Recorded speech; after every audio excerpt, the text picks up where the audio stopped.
Hi, this is Zhichen, and I will answer the following questions. For the first question, let's talk about what's an asset.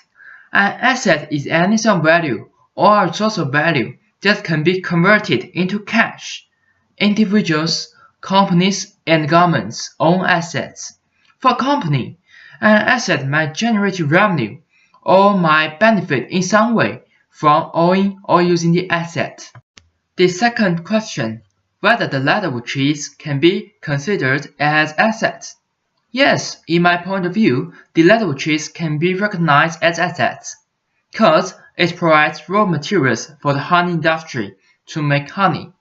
These trees have a direct interest in the Tasmanian honey industry, and this is the main reason why ladder of trees should be considered as assets. But of course, there are someone who hold different views. They thought the ladder trees are not controlled by the industry. The relationship between them is different from the industry and bees. To be more specific, the honeybees belong to the person or an entity, but the ladder trees are not. For the next question, are there any effects on sustainability? Absolutely correct. This will cause two main aspects of impact. For financial aspects, the production of leatherwood honey will drop sharply, which will lead to a reduction in the honey industry income to the lowest level in 35 years. In the long run, factory layoff may occur as a reduction in the raw materials forced the factory to cut unnecessary staff costs.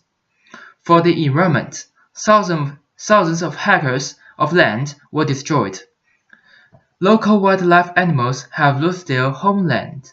This may lead to the extinction of some vulnerable species, and experts predict it will take more than 100 years to recover.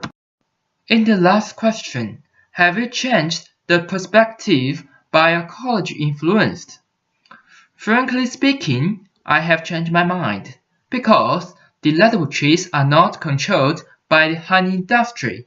In this case, why not we start from the reverse, that to provide the ladder trees is not an asset. Doing by this way, it can reduce to absurdity and will be easier to understand. Thank you so much for your call. I really appreciate you taking the time to interview me. If you have any questions, please feel free to contact with me. I will see you around. Bye.